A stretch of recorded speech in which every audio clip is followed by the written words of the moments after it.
So why are relationships so hard?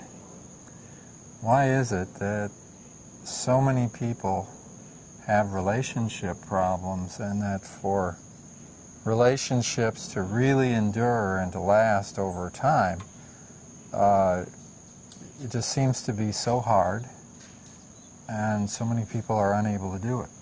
I know.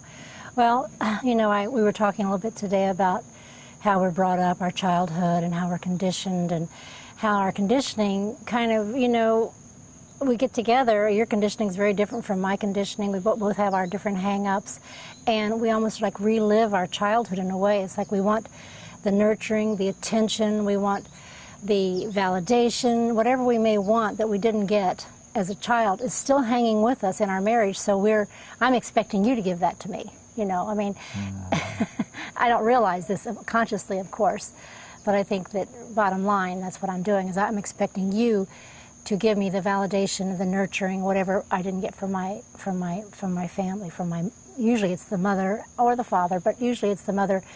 If the mother care wasn't there, there's a feeling of abandonment or a feeling of not being wanted or cared for, and so you know that there's a big hole.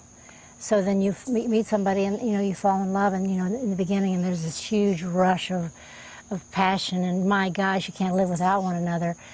But then after that settles down a little bit and things become more normal, then you start going, okay, now you did all this wonderful filling of what my needs before, and now you're working all the time, or you're busy, or you're gone, or you're not. What happened?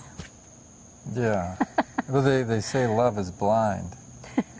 And there is a kind of a blindness that goes along with the finding a partner, choosing a partner, and how you see a partner.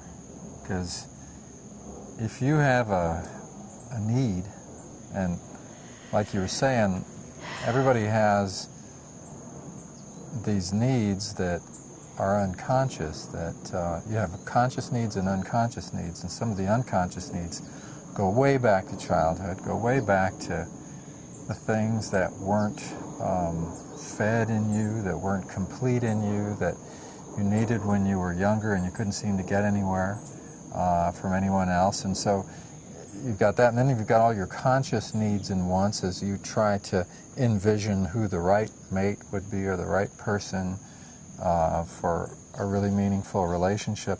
And then all of a sudden you meet somebody, and there's a question, is it her, is it him?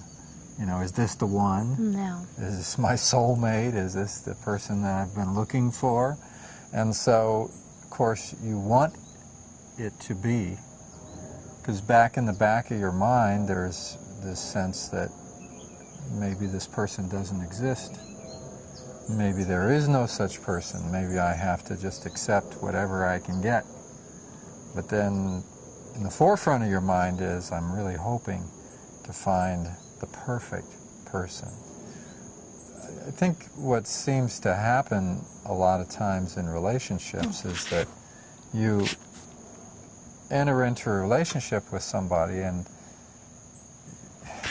to a degree you're relating to that person, but on the other hand, in the same way that the ego is a build-up of a persona inside yourself, right, that you identify with, and this ego, as you identify with it, takes on selfness.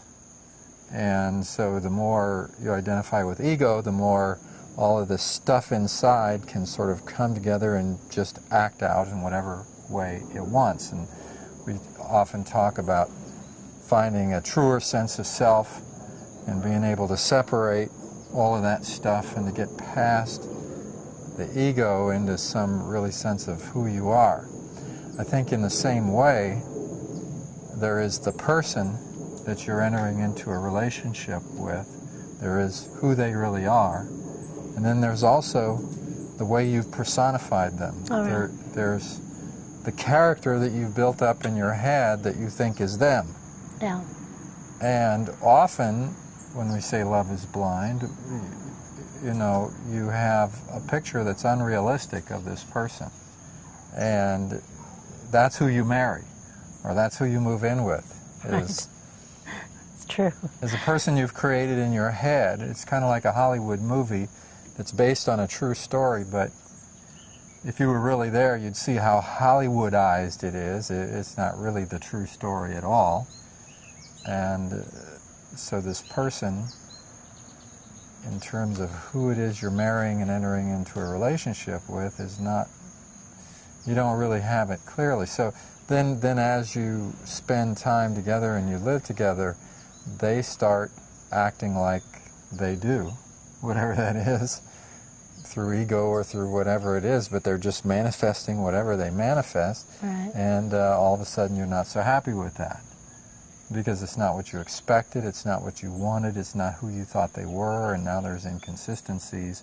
And now you have to rebuild who this person is in your mind, rebuild this character. Right. And a lot of times in the rebuilding of it, it's not a very pleasant kind of thing. You look at kind of stuff that goes through people's heads as they have arguments and fights and conflicts and so forth.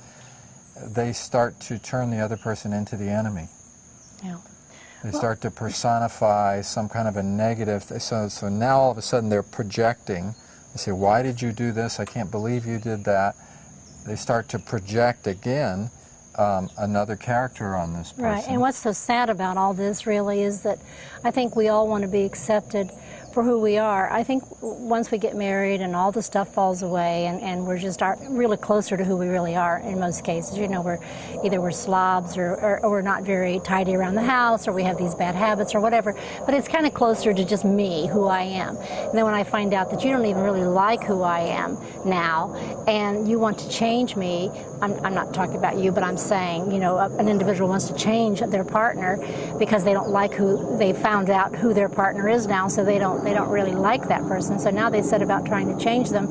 And oh, how unfair that is. How unfair it is to try to change somebody. Because it's almost like, well, don't you love me like I am? You know, I mean, you married me. Why did you marry me if you don't love me like I am? You know, what happened? Yeah, well, I want you to be the person I thought you were. Yeah, I want you to be the person I had in my mind, yeah, not the one that you really are. Right. That one is really, as it starts to manifest and I get to know that person. I have to tell this. It's a cute little story. You know, every woman looks for her Prince Charming. Yeah. And, you know, he comes galloping on his horse and whisk her up off to carry her off to the castle.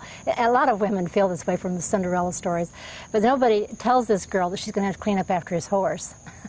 Yeah. Or that she actually married the horse. Yeah, right. That too. Yeah. So it's really kind of fascinating how we are so blind and fall into these things and just don't. We project all over the place, and we just don't see the real. If you could just go up above and look down, you'll see the real situation and be objective. Would be wonderful. If we could just be objective, but we're not. We get lost in it. Well, yeah, it's hard to be objective about yourself and see yourself and see your own behaviors and get a really clear picture of what you're like. And it's also hard to do the same with another person. Mm-hmm. The mind is continually creating a virtual reality world in which it's creating its own characters in real time. And that's what we see, not what's really happening.